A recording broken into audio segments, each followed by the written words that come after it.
Hi, and welcome to QEP 3T. I am Patrice Williams-Shuford, the Quality Enhancement Plan Director here at Northwest Florida State College, and today I am joined in the studio by Mrs. April Leake and Dr. Schjott. And I'm really excited to have these guests today because they're going to share with us about their use of instructional technology. And I know in the case of April, it's going to be something that she uses with her service learning course that she teaches with students who have to do it for their scholarship and how they log their volunteer hours. But I'll let her tell you more about that. The first question I have for you, April, and then we'll move to you, Dave, is what do you teach here at the college? So for the past 6 years, I have been blessed to get to teach a class on volunteerism and service learning and civic engagement. And technically I'm adjunct faculty. My day job is with UWF, but I get to spend time with students in the classroom, and that's a joy. Absolutely. And what about you, Dr. Schjott? What do you teach here? I'm a sociologist, and so I teach Introduction to Sociology. I teach social problems and also teach marriage and family living. So that keeps me busy. I bet it does, and it's probably good to have those unique sociology classes on your roster.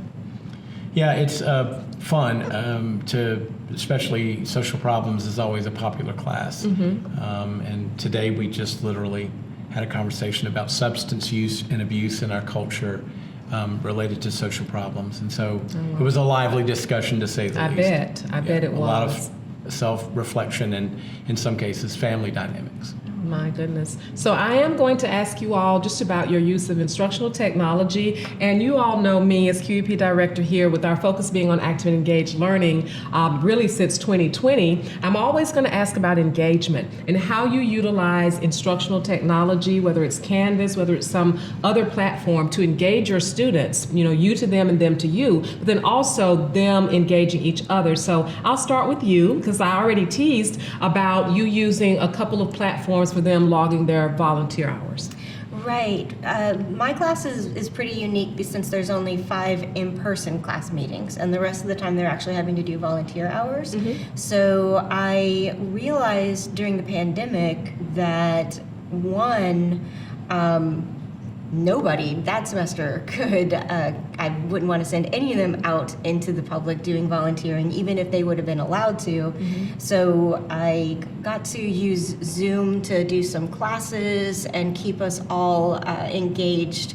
They actually were really excited because they were afraid they were going to miss out seeing each other. Right. So brought that in, and then I realized that I could keep using that even after the pandemic, because if somebody, with only 5 class meetings, if somebody was out sick or maybe knew they weren't going to be able to get to campus, if you miss 1 out of 5 classes, you've missed 1/5 of your entire event for the semester. So that was a way to keep people engaged and involved that way. And then also it opened the door to more guest speakers, and also a way for us to see the guest speaker, I don't want to say in their native habitat, but one of the big things I do for this class is bring volunteer organizations in to talk about the impact that the volunteers have had on them. And it's been really, I hate to say that I make my students cry, but when they hear some of the stories and what you talked about, it's looking at it from the other side, where maybe this is an agency that helps with addiction, or this is an agency that helps with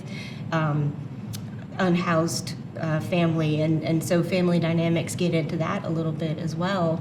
So this way I still can have a guest speaker come into the room, but then we might have a way to also see out into where their area is, and that way my hope is that the students will want to keep volunteering after the class is over and they have logged their time, and then they want to go on and do it. And then for students who don't have cars or aren't able, with their schedules, they're not available to volunteer at a time when an agency is open, I found some online volunteer organizations like Zooniverse and Project Gutenberg, and some others that are just really wonderful organizations that whatever you might be interested in, if you're going to be a sociology major, if you're going to be a chemistry major, you can find a project that is in your area, so you're incorporating your academic interest with the volunteerism, and doing your hours virtually from home. That is so awesome. You know, Zoom, the pandemic taught us that Zoom can be a go-to instructional technology for a lot of different things, but I had not heard of the other two. Did you say Zoom? What is it called? Zooniverse. Zooniverse. I actually discovered that thanks to DragonCon Okay. at a citizen science panel. And it started out with a galaxy zoo where anybody can look at, there's a little bit of training that you go through, and then you're just looking at picture after picture of that astronomers have taken of galaxies, and you're saying, I think this is a spiral galaxy. I think this is a cigar galaxy. I think this is a blob kind of galaxy. And the idea being that if 100 people look at the same picture and 90 of them say it's a spiral and 5 say it's a cigar and 5 say it's a, I don't know, then it's probably a spiral galaxy. So this is a way that people who aren't yet astronomers can actually help current astronomers with their research. And there's other types of projects too. You might be like Project Gutenberg. They're scanning in books that are no longer copywritten, and they're trying to make the largest open access library out there.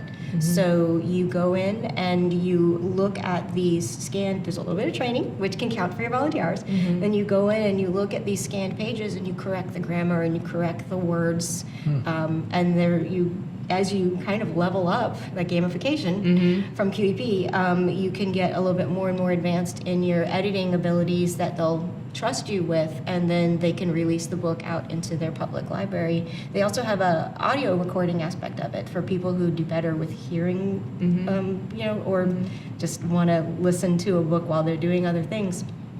So for the first time ever, I'm so excited. Last semester, one of my students actually tried out the audio recording aspect of Project Gutenberg instead of just because I do the editing one and it is fun, not the written version of it. Awesome. Those two sound amazing. Thank you for sharing those. And what about you, Dr. Schjott? What do you use in terms of instructional technology to engage your students? Certainly, the Canvas platform that we have is pretty amazing. Really, it's a very good platform for lots of things. And I use YouTube a lot, where I'll link all of my lectures are actually on YouTube, and they're coordinated by tests. Okay. So if a student misses a class, I say go watch those 2 YouTube videos. I also do audio lectures. So all of my lectures, if you can't get to a YouTube link, I have them all recorded as an audio version as well.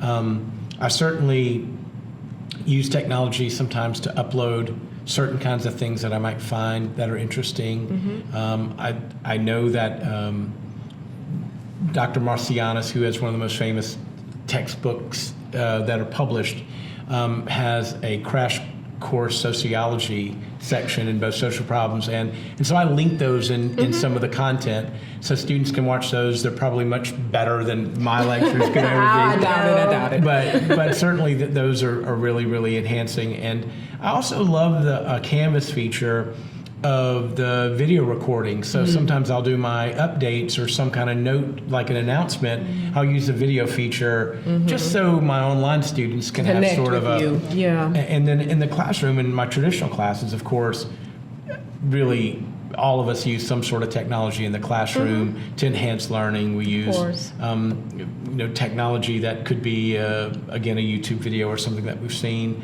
and then of course all the stuff that we do thanks to you, with Think, Pair, Share and all those engaged in active learning techniques that we've learned through QEP. And a new feature that I'm going to try, thanks to your colleague, Dr. Hartness, she's been doing some things about podcasting. Absolutely. And so I'm going to try, I think in the fall, to do a test run with one of my classes, doing a podcast feature or two to see how that works. You know, you led right into my my next question, but I often call our students, regardless of their age or their experience being in the post-secondary setting, I call them the YouTube generation, because for them, they would rather watch something on a YouTube channel than what we consider like traditional TV, the things that we would watch. And if you can engage them in that way and give them content while they're watching, I think it's awesome. my next question was going to be like, what other instructional technologies do you hope to use in the future to engage students? And you mentioned about podcasting. Podcasting, as you all know, is really big right now. Do you see ways that podcasting could be used with your course that you teach, your service learning course? Well, just in sitting here, it got me thinking. One of the things that I want my students to do each class is share about what they are doing with their individual volunteerism, so that they can see what somebody else is doing, maybe brainstorm ideas if they are looking for an idea to incorporate in whatever it is they're doing. Because again, we only see each other 5 times during the semester, so I want to make sure that the time that we do have together, they are actually interacting with each other. But it would be kind of fun to do a podcast about what the class, what the students are all doing together, or doing individually. Yeah, and I know just yesterday and then earlier today, sessions were offered through the CITL and QEP about podcasting with Dr. Hartness. And one of the things I know that she does in her classes is she has students interview each other, maybe about a literary work, but in your case, it could be about an experience that they had with volunteerism. And there are a lot of different ideas for how you could use podcasting. Are there any other technologies that you all think you want to try from anything you've seen someone do, or a forum or anything like that? I think I do another thing where I'm using YouTube again. I do something called Everyday Sociology. Okay. So I record all of these 3 to 5 minute vignettes of everything from famous movies to places people like to travel. So it's like Everyday Sociology. I would like to take the podcasting ideas. What I'm thinking is have students choose which one they want to watch, and maybe 2 of them, and then do an interview with each other about what was interesting in real life. So how can you apply which brand of potato chip is the most favorite in America, right? How does that fit into your world? One of the ones I do is on fast food. What's number 1, 2, 3, 4, and 5? So I think there's a lot of opportunities for me to sort of be a little bit better in the classroom in a lot of different ways.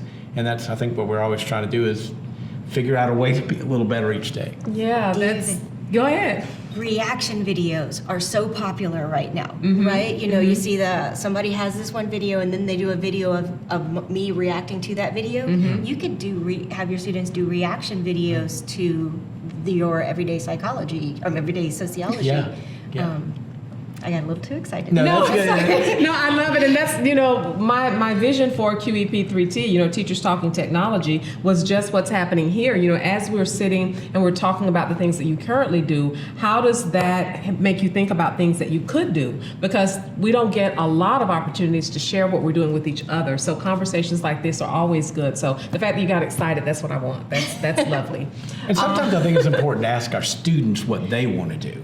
I think we miss that piece. We create content sometimes without asking them their connection to it, because they're the ones actually doing it. That's right. And so it's nice to sort of get feedback or ask them, how can we enhance this classroom experience and do something different, or augment it in some way to be better at what we're doing? Absolutely. Whether it's online or whether it's face-to-face. And we all can function without technology, but I think for the generation of student that we're dealing with, it's so much better when we can use some form of technology to engage them and have them engage each other. Well, this has been insightful. It's been interesting. I have enjoyed it. I do want to take a few minutes, as I do at the end of every QEP 3T, to give the viewers and the listeners some reminders about things that we have coming up.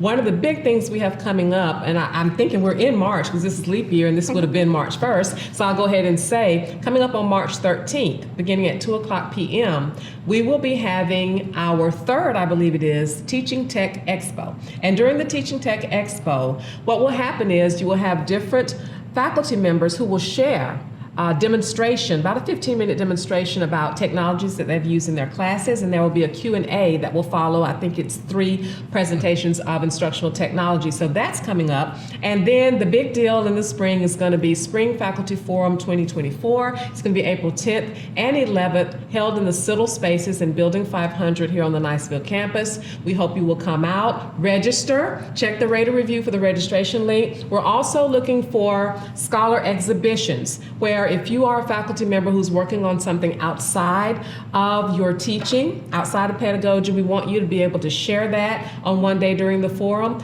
We hope you'll come out and take advantage of all of the sharing that's going to happen during Spring Faculty Forum 2024. And as always, go Raiders.